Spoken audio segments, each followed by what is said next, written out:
Tracking tropical storm Brett. Fights at Middle Region Chinese supermarket. But first, Prime Minister Jacobs talks about her return from the Netherlands.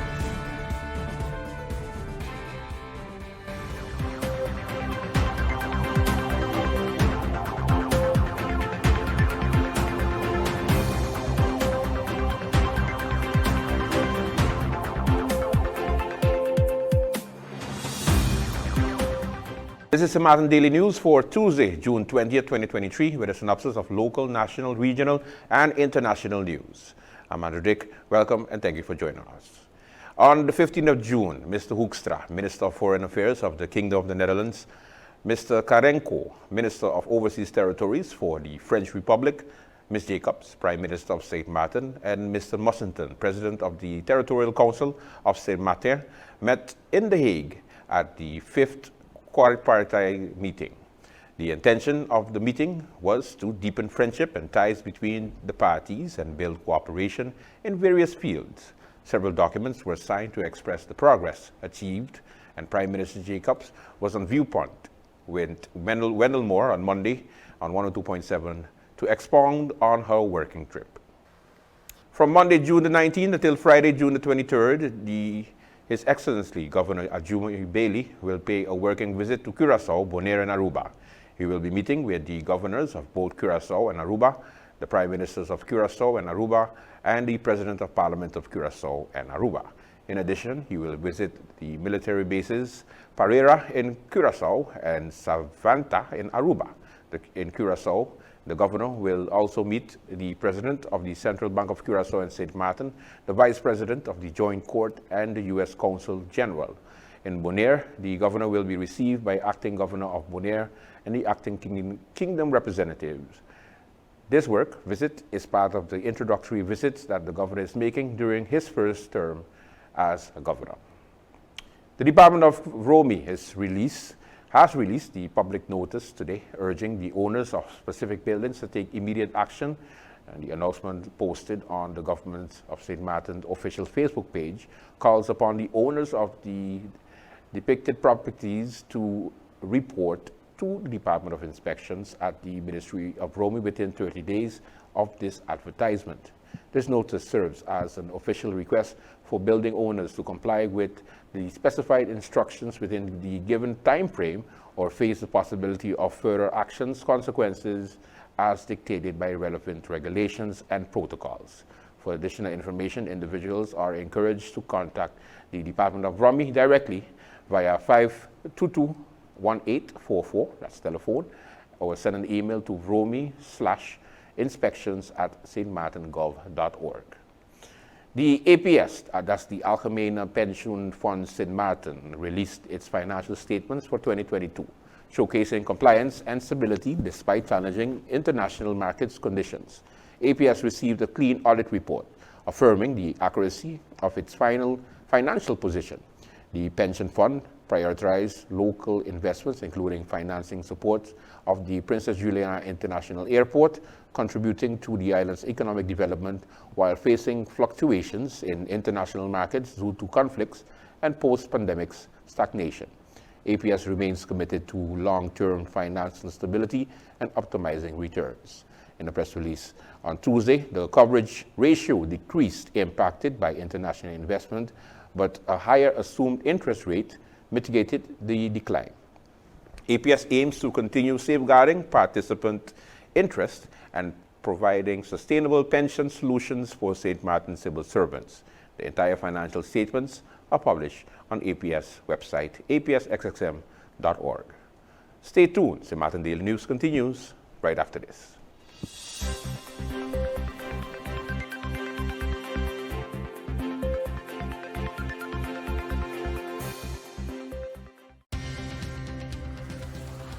At SXM, we're taking travel and tourism to new heights. Here we boast spacious check-in areas, 10 passport control points, comfortable departure lounges, and finally, there's an airport in the Caribbean that takes your travel plans as seriously as you do. Princess Juliana International Airport.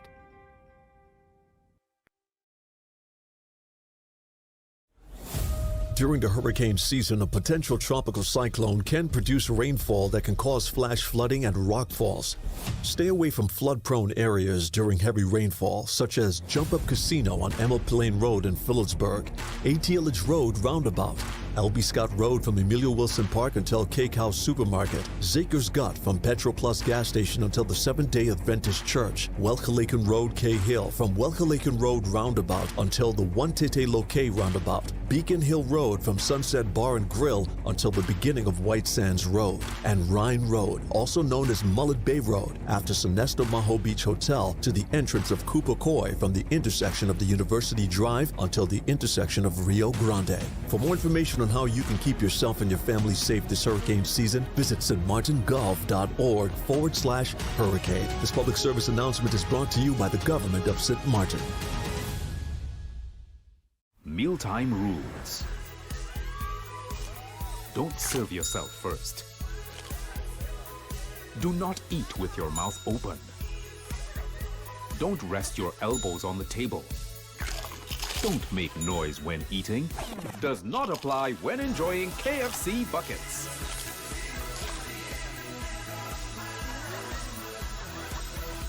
When we bucket together, we are as we really are.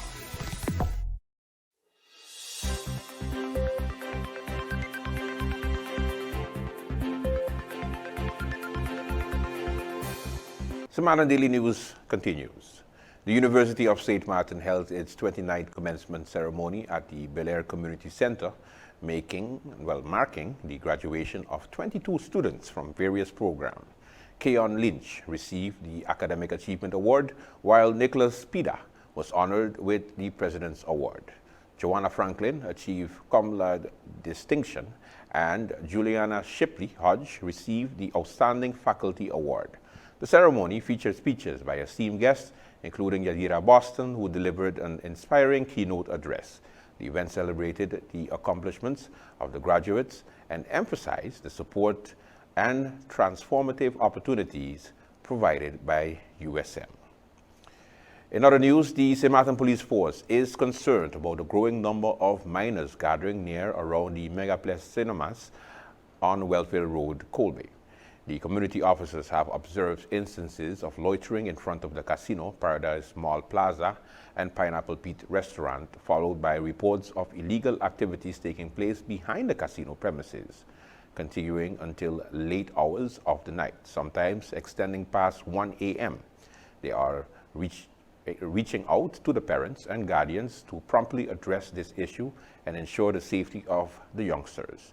The police request parents to pick up their children when activities have ended without delay, discuss the consequences of loitering, and stay aware of their activities by staying informed. You can help guide them towards positive and lawful pursuits. KPSM will be increasing its presence and surveillance in the identified areas to deter illegal activities. The 2023 Atlantic hurricane season has witnessed the formation of a second named storm, Brett, which emerged on Monday.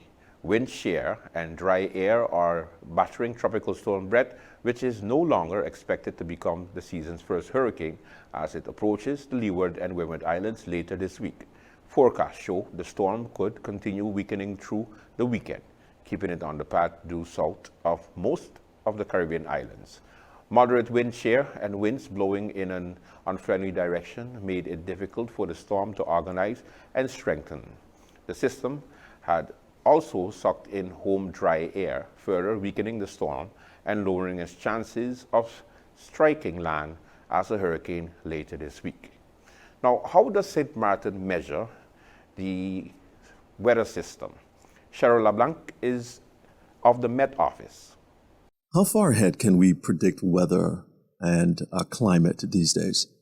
Weather, you can predict weather 7 days, 3 days, but the greater it is, the more uncertain it is. Okay, so if I pick up my instruments, my tools, and I tell you what the weather is likely to be this afternoon, it's more certain than if I tell you what the weather will be like on Saturday. So the further out you go, the more uncertain it is, because the weather is so dynamic that it changes every minute, every hour. We use tools like the models, and the information that is injected into these models come in every hour, but the models make a run every 6 hours. So I pick up the models now. I would get the models that ran for 2 o'clock this morning at 06 Zulu, we say. Even if I run the model next hour, I'm using the same thing. So I would have to wait for, let's say, about midday to get the 8 o'clock run to get a more detailed information.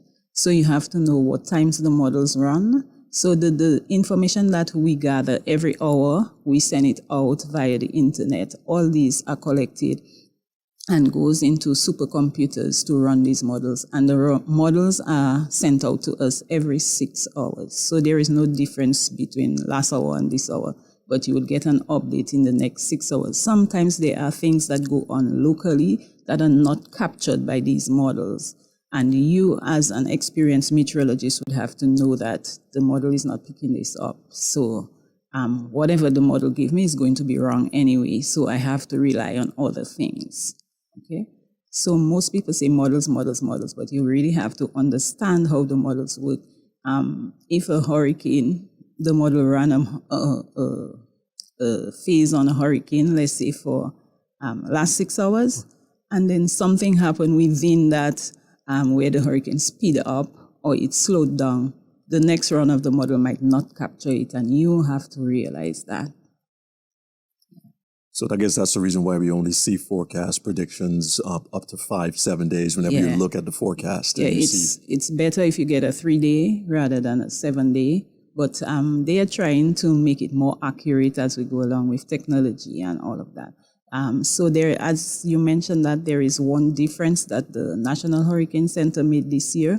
They would normally give you a 5-day forecast for the development of a storm. They have increased it to a 7-day. So there's no more 5 days. So they have the 2-day and the 7-day, a wider window, but it's a little more uncertain than the 2-day window. But the goal is, by having that 7-day, what was the intention? The intention is to help decision makers to be able to plan properly. Now let's take a look at your weather report. Moisture associated with tropical wave will cause isolated showers across the region. Additionally, the Atlantic high pressure ridge will maintain gentle to moderate winds.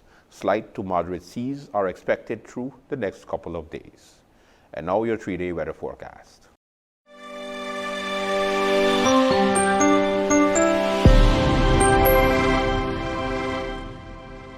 This is the Martin Daily News. More news after we come back.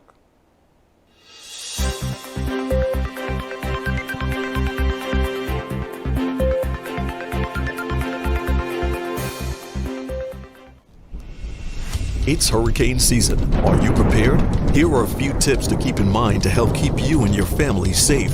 The Atlantic hurricane season runs from June 1st to November 30th, with the peak occurring between mid-August and late October. This hurricane season, be sure to put together a go bag, a disaster supply kit including a flashlight, batteries, cash, first aid and supplies, medications, and copies of your critical information if you need to evacuate. This public service announcement was brought to you by the government of St. Martin. At SXM, we're taking travel and tourism to new heights.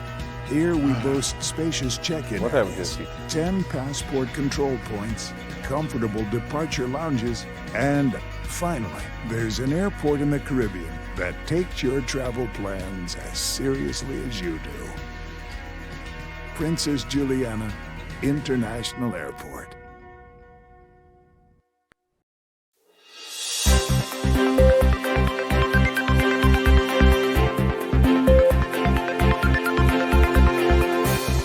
This is the Martin Daily News. The Central Bank of Curaçao and St. Martin, CBCS, has decided to pause its monetary policy tightening and keep the pledging rate unchanged, following the Federal Reserve decision to maintain the federal funds rate.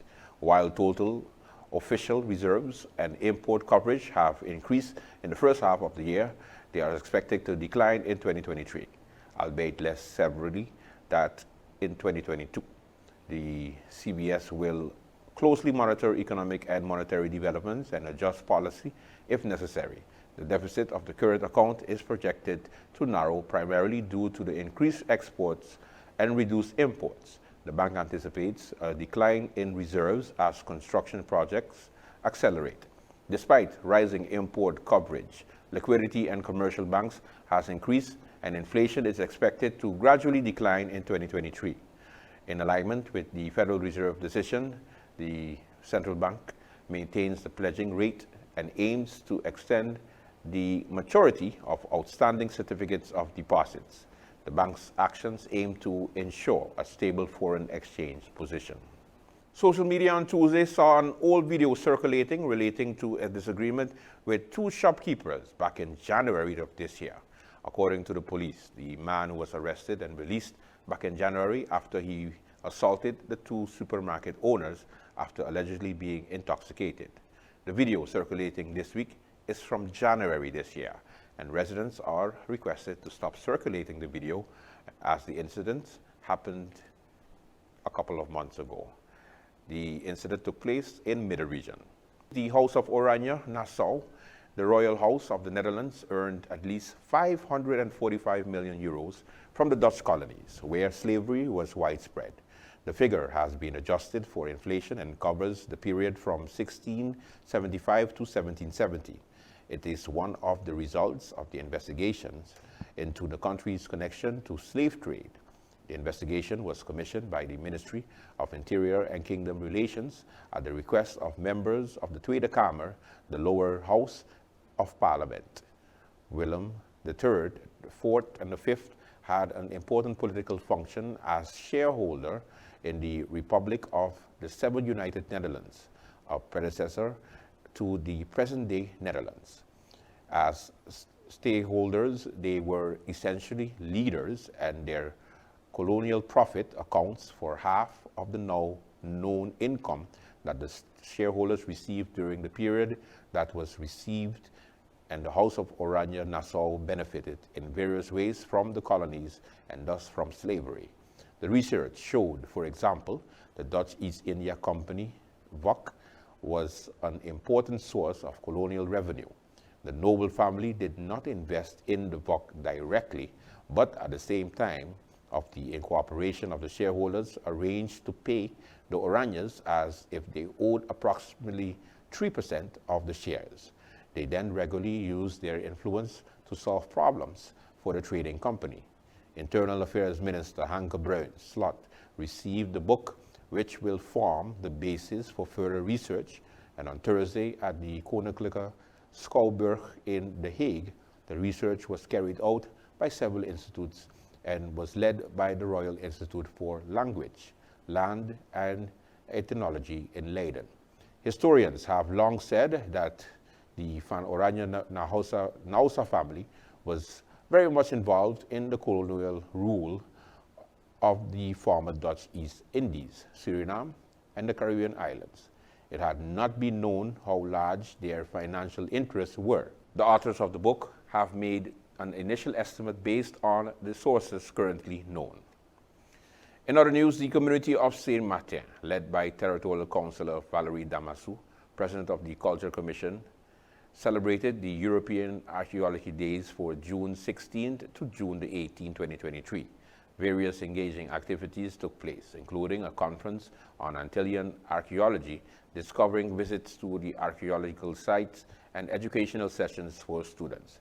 The initiative aimed to provide the public with a chance to explore the rich archaeological history of Saint-Martin and create awareness about the significance of archaeology. The European Day of Archaeology aims to raise public awareness of the richness and diversity of archaeological heritage and the need for its preservation, but also to enhance the entire operational chain of archaeology, from the excavation to the museum, and to share knowledge between the actors of archaeology and the general public. And with that, we conclude St. Martin Daily News for Monday, June 20th. I'm Andrew Drake on behalf of the St. Martin Daily News team. We do thank you for watching.